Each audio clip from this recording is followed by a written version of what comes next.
And I was looking at the rebuilding costs for the Bahamas, because for them to rebuild anything, they have to import everything.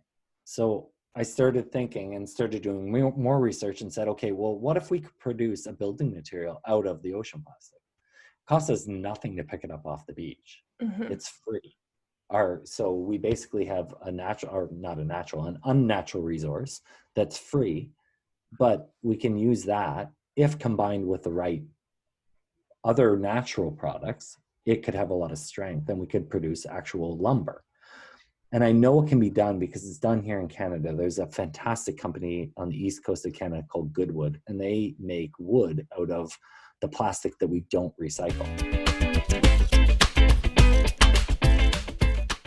Hi guys, I'm back with another episode. This one is about the Great Sea Project, because our sea is truly great and we need to do everything we can to help protect it. This project focuses on making recycling a sustainable and possible option for small islands. Starting off in the Bahamas, Ryan headed this project to create a difference in these small communities, to be able to not only collect the plastic, but recycle it and then process it into something that can be sold and reused. So let's get into it. Every day there's a new news story about the crisis facing our ocean, whether it's the plastic issue, overfishing, pollution. If the oceans die, we die.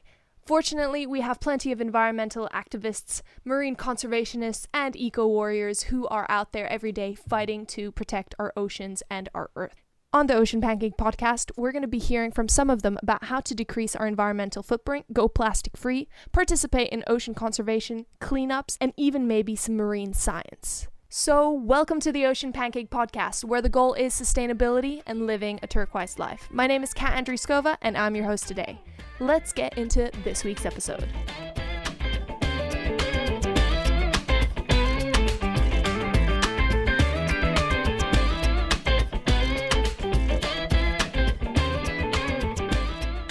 Hi, everyone, and welcome to another episode of the Ocean Pancake podcast. Today, I'm here with the founder of the Great Sea Project. Ryan, welcome so much to Ocean Pancake. Thank you very much. Thanks for having me.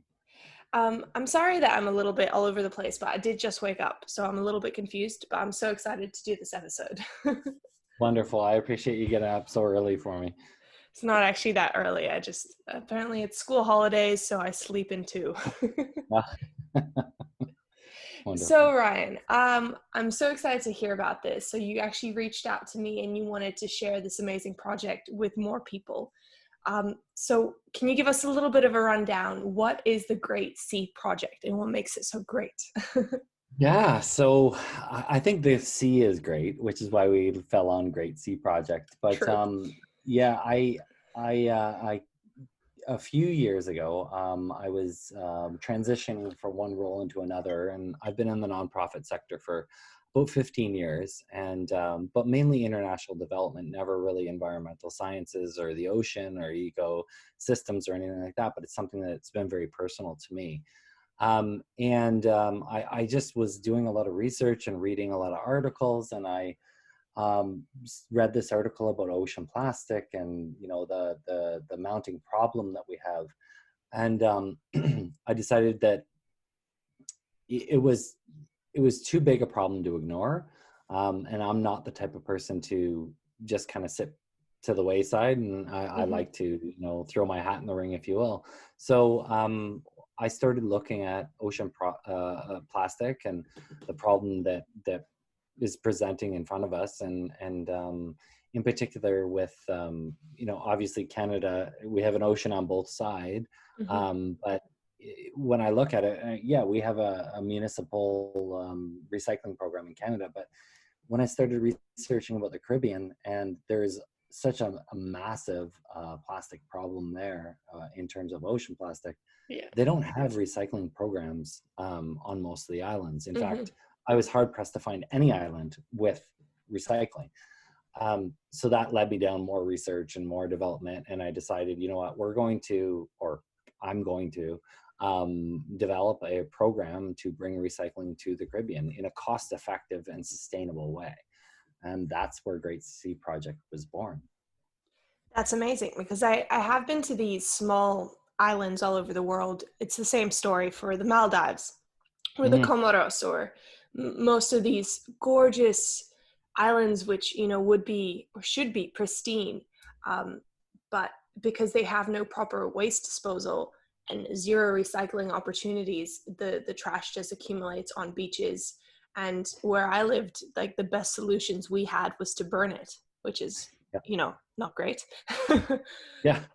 But Which is pretty much the solution that most of the islands have, because when you think of an island, you know, obviously real estate is limited. mhm, And, you know, you have generations of trash and plastic and food waste and everything else going into this one small little swath of real estate that they've set aside as their dump.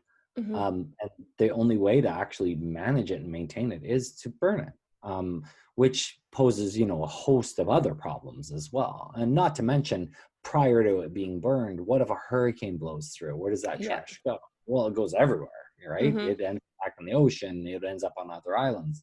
It's a pretty huge problem.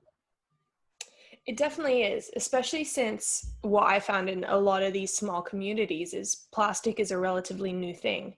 So their method of disposal before was the ocean. And their Yep. knowledge about the ocean was, you know, there's this big, massive thing and it comes and takes things away. So when you throw out your, may it be banana peels or coconut leaves or, you know, usually biodegradable things, throw it on the Mm. beach, tide comes in, takes it away, you don't have to worry about it.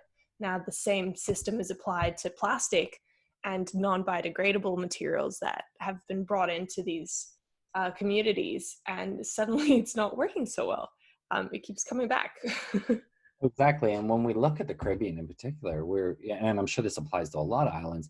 I mean, the Caribbean doesn't have major exports. Mhm. Their GDP is supported by tourism. And what does tourism bring in? And it brings in more plastic because they have to import things that the Yeah. tourists want. So most of the islands don't have a water table you can drink from. So they rely on bottled water for their drinking needs. And this is not necessarily tourists even, it's just the local Hmm. population. So then you throw that tourist mix into it and you have that volume increase tenfold. So where does all this waste go?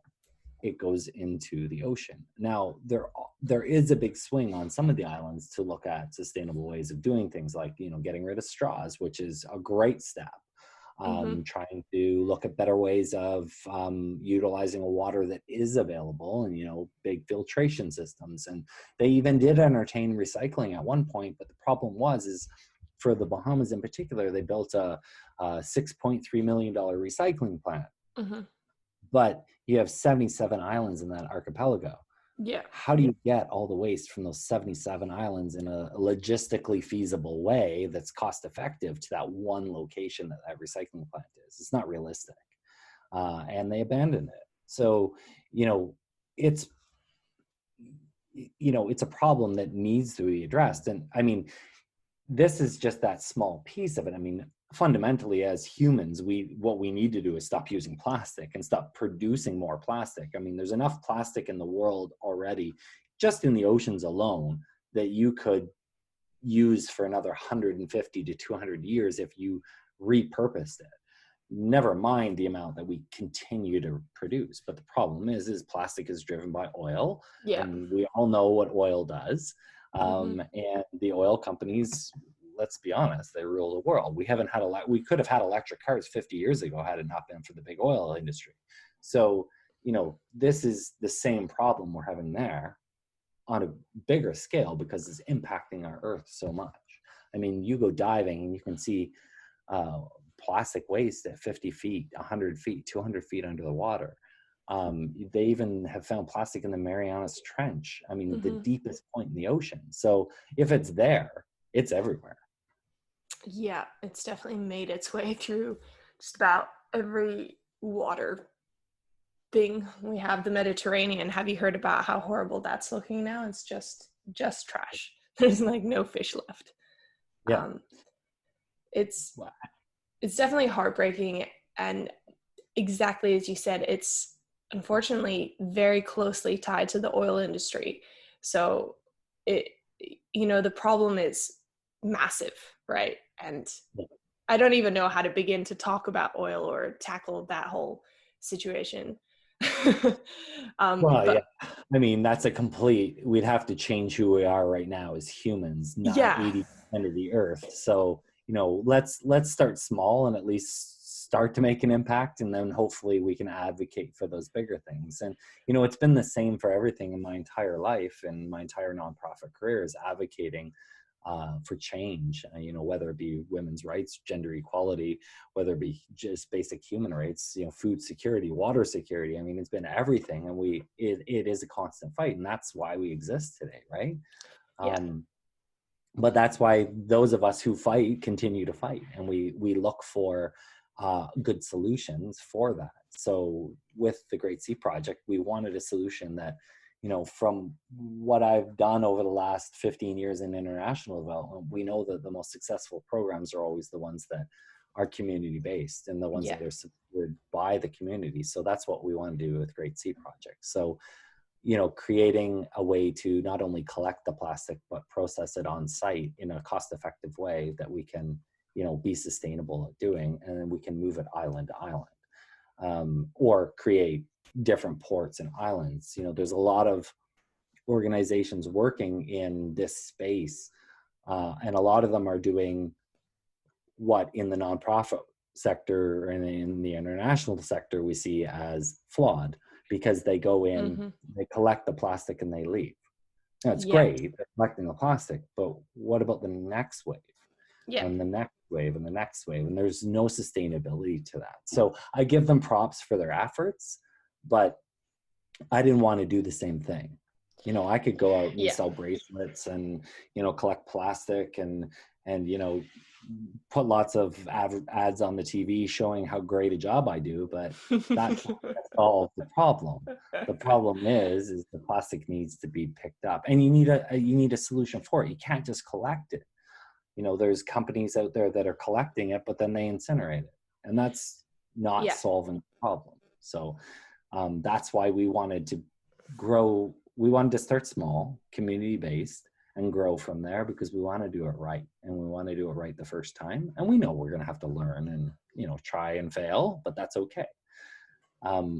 So that's where we are now. because it is so important to not only think about that short term.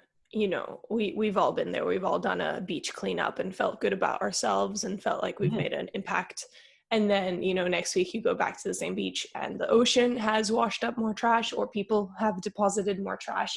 So it needs to be that, that full solution, that a closed cycle, which is what a lot of people are trying to aim for. You need to find something sustainable to do with the plastic. Because like here, if I do a beach cleanup or something just at home, with my partner, when I'm on a walk with my dogs, what do? I bring it home. I separate the recyclables, which I just recently found out we don't have recycling here where I live. So maybe I need to hit you up for this, just for our, Western world, Australian rich town. Yeah. Anyway, that's a whole separate issue I'm having with the council now. And then, what, I'll put the recyclables into our containers for change, which is they give you back 10 cents and then you can donate that to, sea rescue or animal rescue or whatever you want. But then the rest goes into my normal big bin that then gets picked up by the council, that then goes to the dump. And I think it just gets dumped. So we need that solution. What happens once we collect that plastic? And in so many of these places, as we mentioned before, they would burn it otherwise. So Exactly. What you guys are doing is filling that gap that we really need, which is from that collecting to the what do we do now? And I really like that that's what you're focusing on. So can you describe a little bit more about what that thing is, what unit, what product you've managed to make? I won't take all the credit for it, because there's a lot of fantastic folks on the internet that I have, like Dave Haskins, and a lot of the stuff he does has been absolutely unbelievable with his open source designs for machines and plastic extruders and grinders and ideas like that. So Yeah. before I discovered him, though, I had this idea. I'm like, well, what if we took the recycling to the island? So they don't have it, but let's create something that we can put down there in a cost-effective way that will help us deal with the volume. And the reason we did this is because in a lot of and I didn't know at this point what island we were going to start at. Mm-hmm. So I'll get to the project picking afterwards, but we wanted, something that we could build here, because I know that resources are plentiful here in Canada and that I could then ship down. And I knew to ship it down, I'm going to have to put it on truck and then boat. And I wasn't happy about, the carbon emissions, but the reality is it's a small blip in that. So, we'll move forward with that. So what we did is we designed and created a recycling plant within a shipping container. And shipping containers are so easy to find now. They lay around everywhere because they a lot of times single or only used twice and then they abandon them. Oh, really? So we took a 20-foot shipping container and cut it in half. Oh, there's yards and yards and yards of them here. Even in the Caribbean, I mean, you go to some of the islands there and they get shipped down with goods and then they sit. People will use them for sheds. And, our final location where this one ended up, that was the only government approval we needed, was to leave the shipping container there, because they care about abandoned shipping containers and it's a real problem. So you actually need to get government approval to leave something there. So we built a very basic recycling processing plant inside a 10-foot shipping container.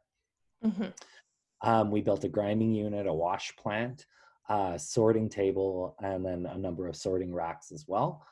We had other ideas for other machines to go in there, like an extruder and some other items to help deal with plastic, like the next step kind of thing. But obviously I'm funding this all myself out of pocket, so cost was a factor. We built everything here in the city and then we shipped it down. Our first location received the recycling plant on July 17th this year. Slight delays because of COVID, but we're happy to say that it's up and running and processing plastic. And what this will allow us to do was, I looked at the models that were out there and I looked at all the guys that were out collecting plastic and all the guys in this space, and I said, okay, great, they're collecting the plastic, but then what? They're sitting on it. I mean, there's either a warehouse full of plastic somewhere, or they're incinerating it. They're not actually talking about their end use, but I didn't want to be that. And also I looked at the logistical cost of moving bales of plastic off island, and to me it wasn't cost effective. So I thought, okay, if I can grind the plastic on site, then logistically it's going to cost a lot less to move it off island if I need to.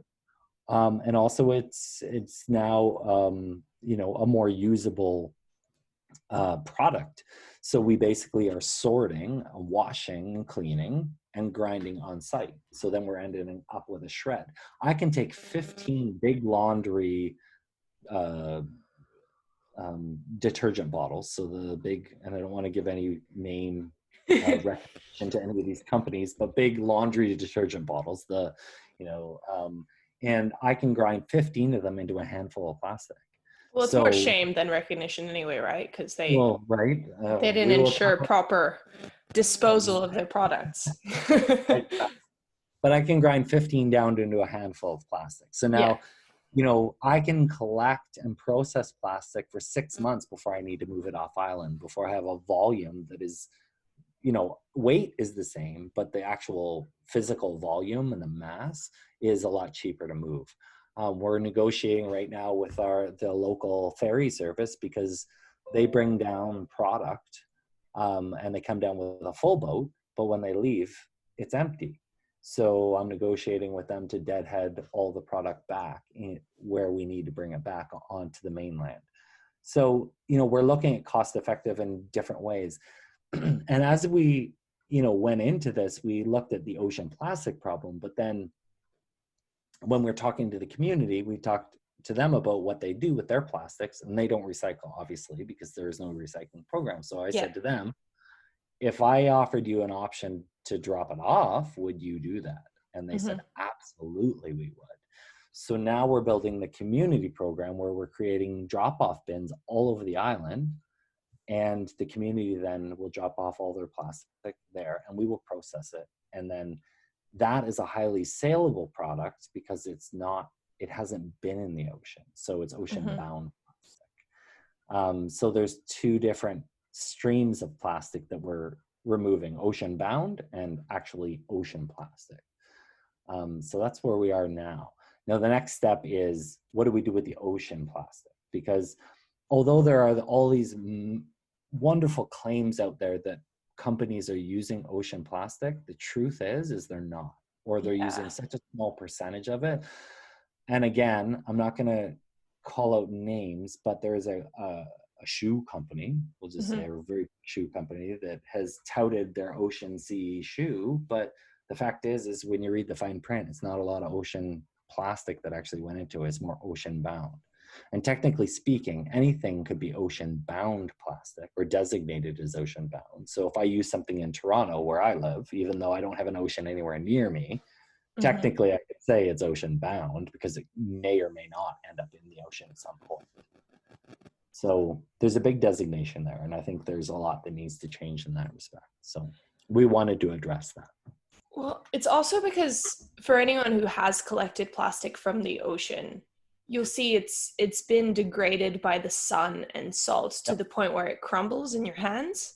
So I think you raise a really crucial point where, you know, we may be fooling ourselves like, oh yeah, they're going to reuse this, but that's not possible because, you know, it has degraded to a point where I don't think it can be upcycled into shoes, let's say, or other items.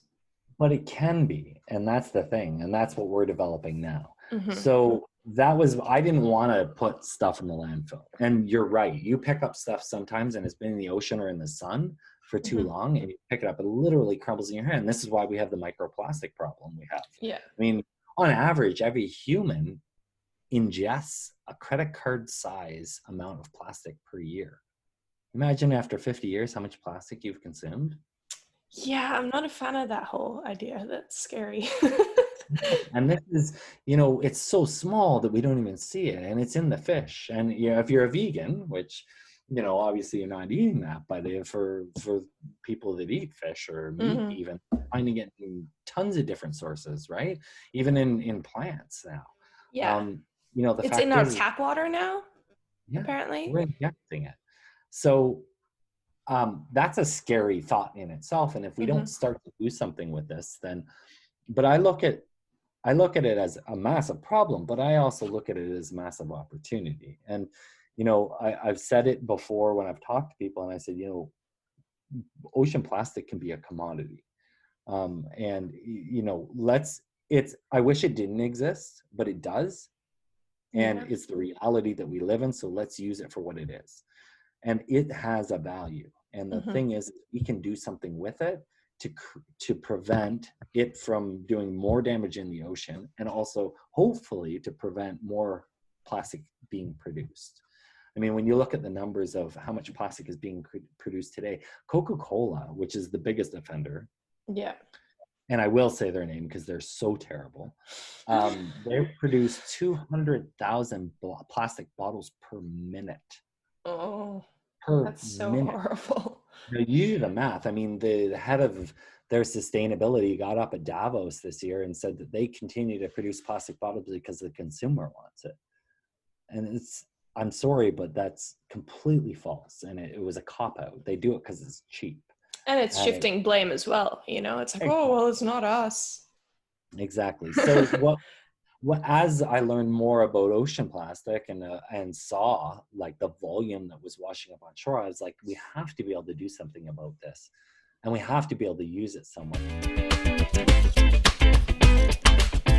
Since we do not have a sponsor for this week's episode, the sponsor is you guys, Patreon. I am so thankful to have you guys supporting me on Patreon.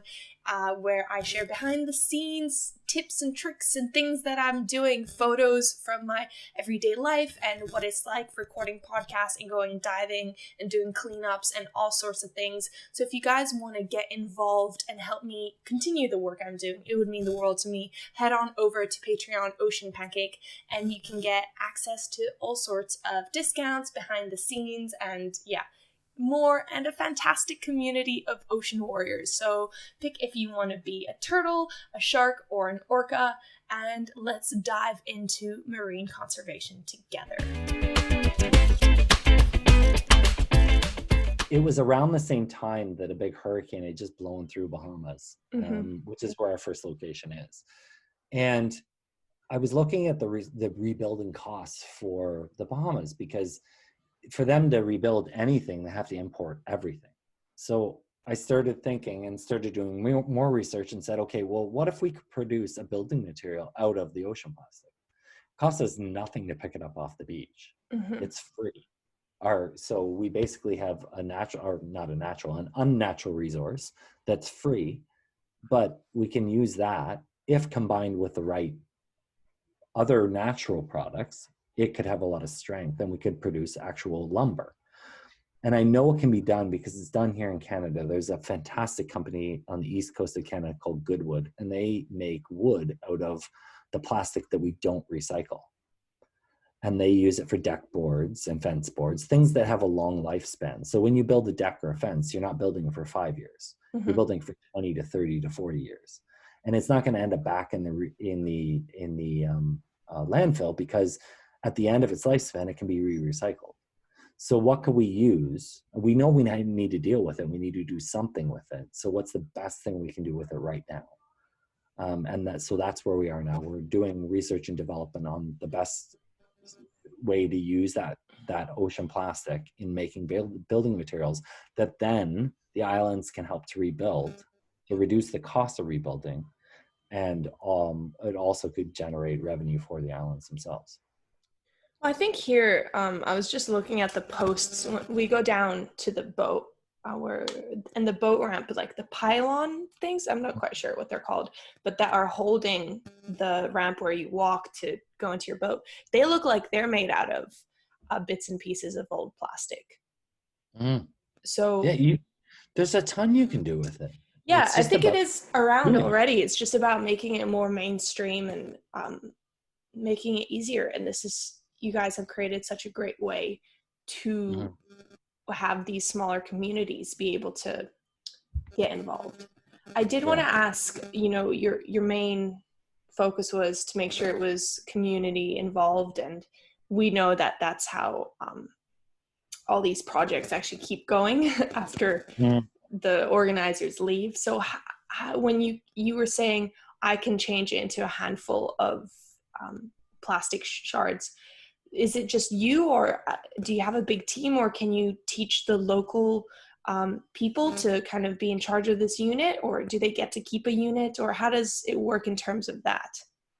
Yeah, so I needed a place to put the first unit. And this is our first year of operations, our second year of existing, but the first year of actually operating. And so I needed a location, and the easiest way was to get private land. So I was very fortunate that one night I was up late and working on this, and I was watching TV as background noise, and I ran across this TV show in Canada, and it's called Island of Brian, and Brian Baumler is a Canadian, and he has a bunch of those home improvement shows. And he had just purchased a resort in Bahamas, and it had been abandoned for like 30 years, and he was redoing this resort, and it happened to be they made a TV show out of it. And so I reached out to him and I said, this is what I want to do. And the reason I reached out to him is because the episode I happened to fall upon was him picking up plastic on the beach with his son and talking about the problem that exists. So after speaking with them, after a lot of persistence, they said, we'd love for you to put your first unit here. And we have adopted this community as our own. Like, we're not just here for, go in, make this resort and then walk away. We want to invest in the community because that's really important to them. Not only that, but what I really liked is when they built the resort, they built it with sustainability first. Mm-hmm. There's no plastic used on site. None. Zero. You will not That's find amazing. plastic. Everything is reused. In fact, the island in particular that we are located on is called South Andros, which is the largest of the Bahamian islands, but it's the least populated. It is also unique that it actually has its own water table, which most of the islands don't. And so what they did is they installed a water filtration system on site so that they would never use bottled water. And they've never had to import water. So it's like a quadruple filtration system that filters the groundwater, which most locals don't have the opportunity to actually drink. And then they use that so that all the rooms get actual glass bottle waters, and is refillable every day. So, but they put everything from their water use, their water recycling, their water filtration, everything on site is completely sustainable. And it's pretty brilliant. And so I thought to myself, these are the perfect partners, because not only are they helping the community out with a lot of their other efforts, and they raised a ton of money when the hurricane blew through to help with the rebuilding efforts, they've put sustainability first. So when I say we, they're included in the we. And also right now, they've been gracious enough to allow me to kind of borrow their maintenance guy. So the gentleman that does all the maintenance for the site, he helps when I'm not there, sort and grind the plastic and get it ready. I still do arrange all the logistics, and I get down as much as possible, although with COVID, it hasn't been as possible. And then the goal is to hire somebody full-time to do it. Eventually when we're up and running and driving revenue through it. So yeah, it's a small team. It's myself, and I have a lot of support from my wife. She is the most supportive person in the world, and she supports me where she can, but right now it's myself. Yeah. That's fantastic. And I really like the sound of that eco lodge. And once borders reopen, I would love to go visit, because it's so fascinating to see people who are really putting, as the saying goes, money where their mouth is, and building these incredible sustainable solutions from start to finish, where as you said, like even the water treatment is considered in the design to ensure that the whole place is sustainable. That's very cool. Yeah, everything from their planting, everything in this place has been designed with the sustainability first, which is pretty fantastic to see. And it's more expensive to do it, right? And when it you're is, yeah. a lot of money into this, to put that extra money into it, it shows that there's that real foresight into it. But they're pretty fantastic individuals as well, and they've really embraced this in the community, and I'm very proud to partner with them. And I wouldn't if I didn't believe in that. So they've given me a real opportunity, but they've also opened a lot of doors in terms of making those community contacts, which are so important.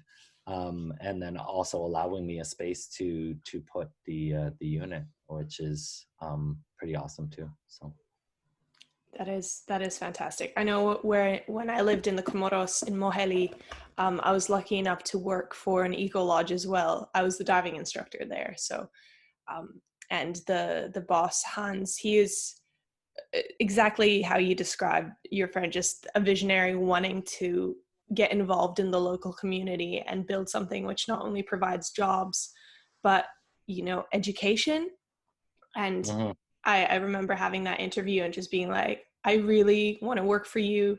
I really want to go there and look at the reefs and do studies of the reefs and learn more about them and educate the local population and all these things. And he was just like, yes, that is what we want, people who are passionate about these things. So I got to go there, and they were also working on a waste disposal program. It's so difficult in so many of these places. So it's really it's really impressive the work you've done, and I'm so excited to hear more about how it's going. And Yeah. I hope you keep Ocean Pancake updated with Great Sea Project, because it's a long journey ahead, and I Yeah. think you've made a really fantastic start. And what's next? What is your next plan? Yeah, so the next plan is we actually are creating with a local charity in Bahamas a really cool education program for local youth. And as well, I hope to transplant it here to Canada. Surprisingly, a lot of what I learned from, I have a 9-year-old at home, and although he's doing virtual school right now, when last year when he was in school, he said, "Daddy, they don't do recycling in my school," and I'm like, "What? Like, are you kidding me?"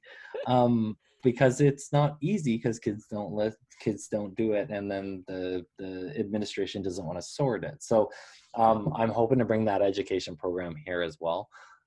So it's a 3-day kind of campish, but it teaches kids about recycling and the benefits, and also what the damage it does on our environment, because not only producing the fossil fuels that drive the plastic industry, but also the plastic industry itself and the damage it does to the earth.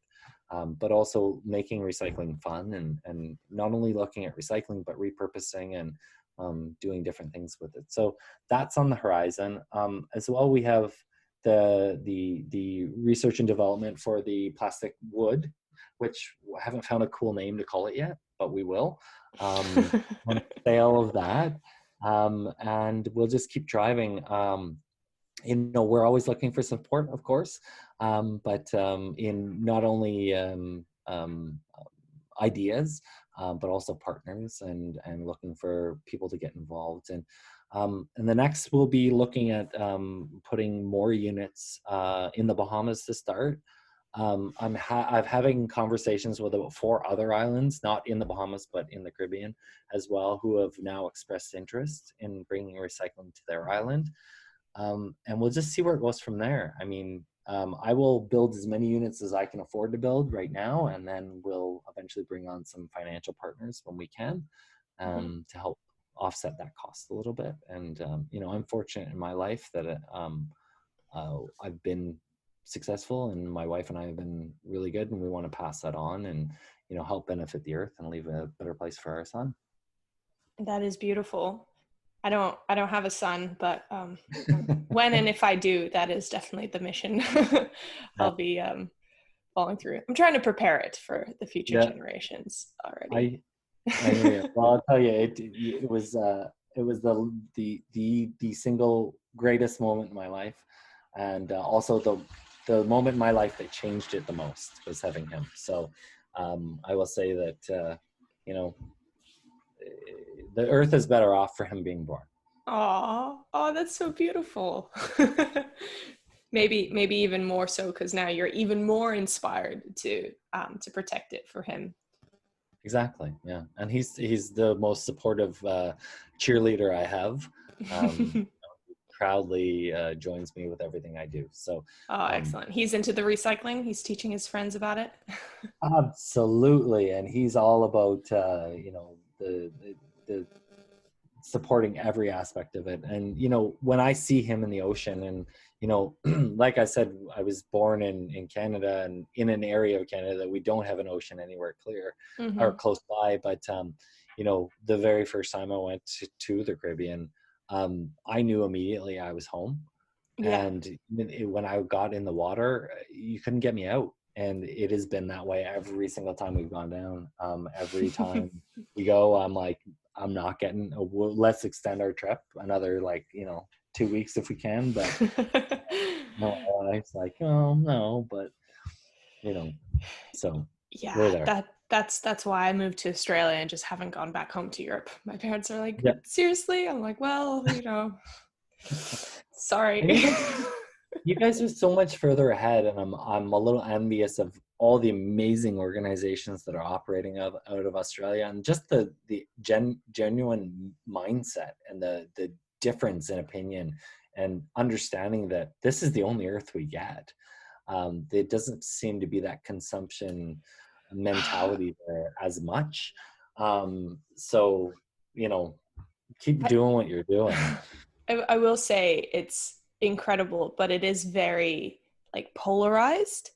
There is a large percentage of people who are exactly as you describe. And I have felt so inspired and just feeling like I'm in the right place and so excited to do all this work, because it's like people around me are doing things. It's all good. You know, it's a mission. We're a team. And then I also live in a mining town.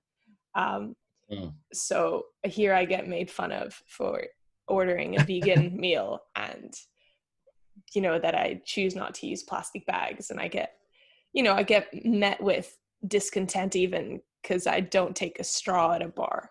So Australia has many of these amazing people, but there's also many people who fully rely on oil and gas and mining for their income.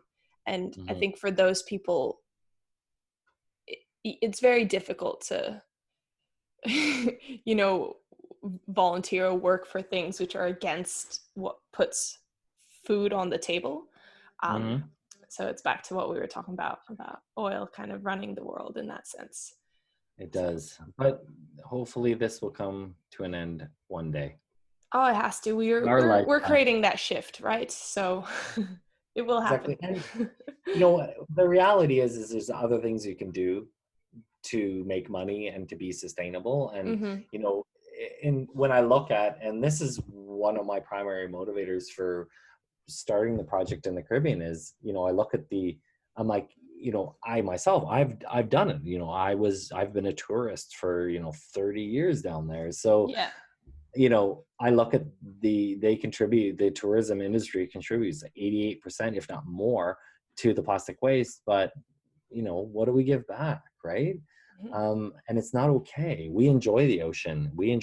It's heartbreaking 5 years difference, like 5 years ago to now, going diving, seeing the bleached reefs and the no coral and, you know, the less fish. I mean, 10 years ago, if I showed pictures of 10 years ago and then I showed pictures of now, you know, on one of the reefs, it's like, okay, is that the same place? Because you wouldn't recognize it.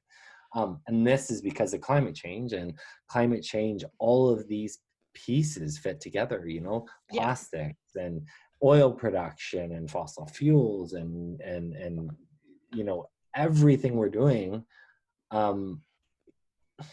it's got to stop. Yeah, and I it's think too much, but you're focusing on one aspect and you're doing a great job. So that's, I'd go crazy if I had to focus on all of them, right? You got to pick and choose.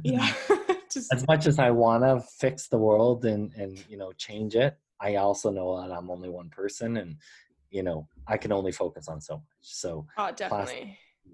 This is something that is, you know, and, you know, I've said it once, I'll say it 1,000 times, is that we have this resource now sitting there on basically under our feet when we're walking down a beach. And we can choose to use it or ignore it. Ignoring it's going to cause more of a problem, but using it and doing something about it is going to create some change. And that's the only way to do it. And I'll start one island at a time, but I guarantee in 20 years, we will be impacting every island down there and, you know, hopefully continuing to grow.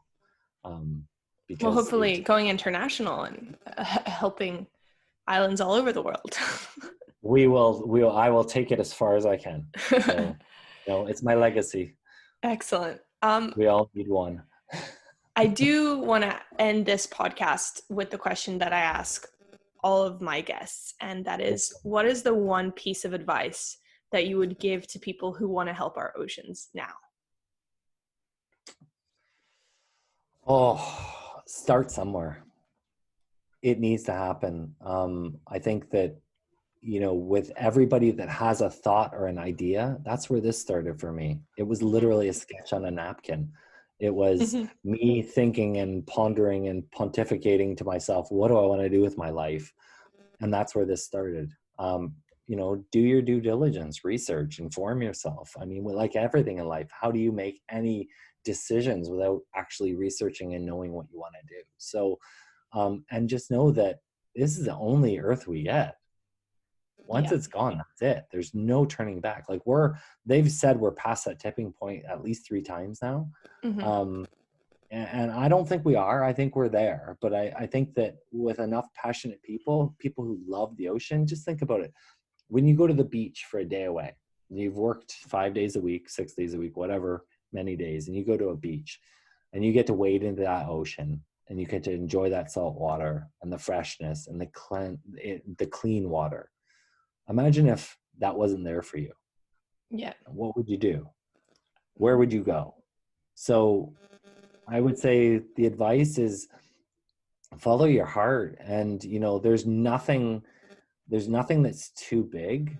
If I find that a lot of times in life we get caught up in it's not the right time, or I don't have the right enough money to do it, or I don't know how to start.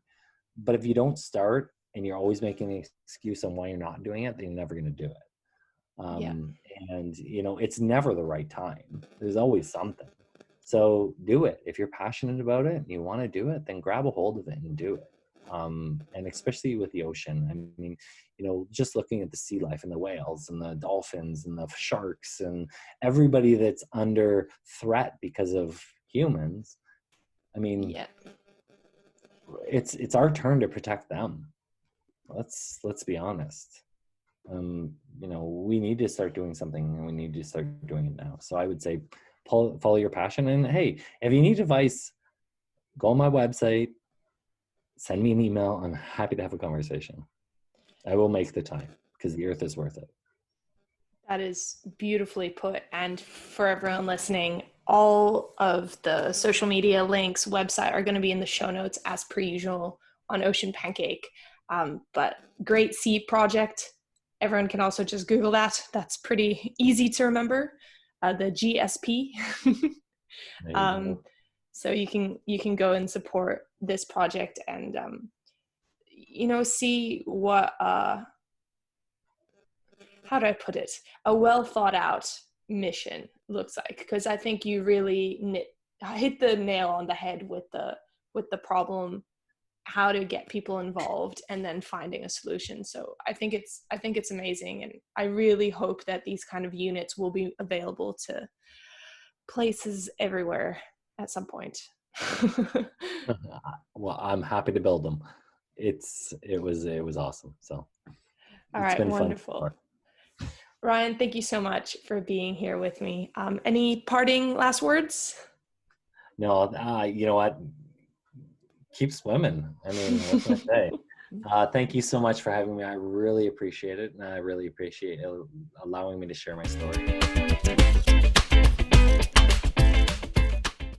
As always, I would just like to thank Ryan one more time for taking the time out of his busy day to jump onto the podcast and share this amazing project with all of us. I definitely didn't know it was happening, and I hope you guys enjoyed it and learned something new and feel inspired to get out there and start something, because that's the best thing we can do. Just start somewhere, share our passions, protect our planet. Little things will add up to be big things. So together, it is possible. As always, I also would like to say thank you to Graham Mose, who's the mind behind the music in this podcast. He is based in Brisbane, so if you're over there, you can, show him some love, go to some live shows, because we're lucky enough that things are open in certain places in Australia. For the rest of you, I hope you are staying safe, sane, taking care of each other, your family, and of course, our oceans. I'll see you guys next time.